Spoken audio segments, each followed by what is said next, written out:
Donc nous représentons le centre de recherche DIR, déplacement, identité, regard, écriture. Et donc voici la pilote de l'axe 1, Monica Cardenas. Merci. Quelques mots d'accueil, Monica? Oui, juste pour vous dire que, bon, pour vous donner la bienvenue ici, pour vous remercier de votre présence aux étudiants, aux collègues de notre centre de recherche et aussi de la faculté en général.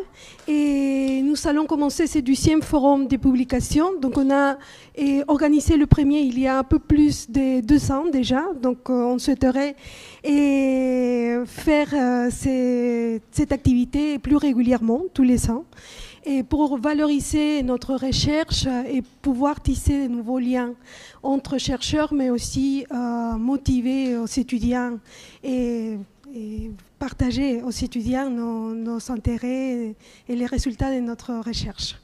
Merci beaucoup Françoise, directrice de Centre de recherche DIR. Oui. Donc, juste un petit mot pour les étudiants qui sont là. D'abord, ça me fait très plaisir de vous voir nombreux.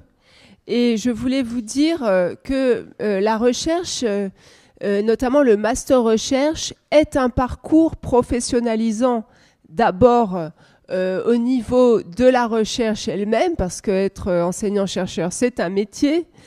Et ensuite, parce que j'ai appris grâce à une ancienne étudiante qui veut reprendre ses études et s'inscrire en doctorat avec moi, qu'il existe une agrégation spécifique pour docteurs, qui est de même que l'agrégation interne, un peu simplifiée par rapport à l'agrégation externe.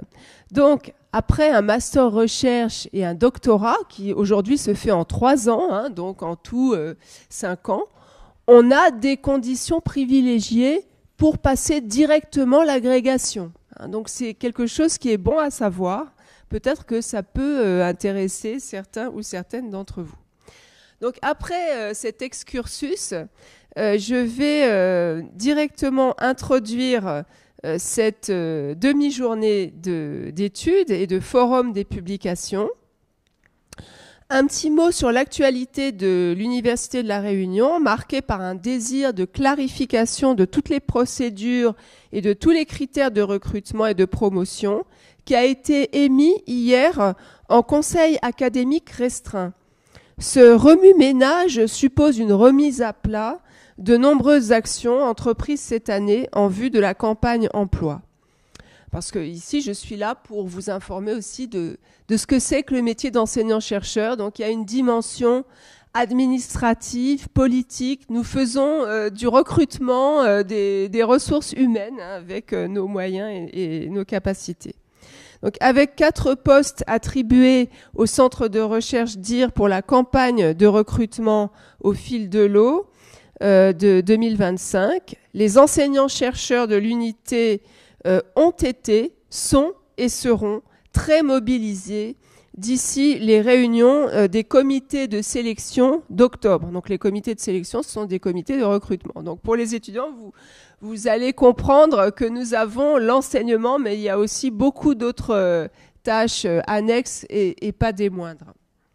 Cette entrée en matière du forum est une nouvelle occasion de saluer le bilan de la précédente vague, puisque nous fonctionnons par quadriennat, par quinquennat, récemment évalué par l'HCERS, donc le Haut Comité d'évaluation de l'enseignement supérieur. Hier encore, la présidente du CAC restreint saluait les efforts et les résultats de l'unité de recherche DIR qu'elle connaissait à travers le bilan de ce comité d'experts qui est neutre et externe à l'université. Donc, alors je vais ouvrir donc mon PowerPoint. Donc, c'est possible de m'indiquer où il est. Donc, puisque sur le PowerPoint, vous allez voir des éléments du bilan. Donc, j'expose ici même ce bilan positif, merci beaucoup, de notre aptitude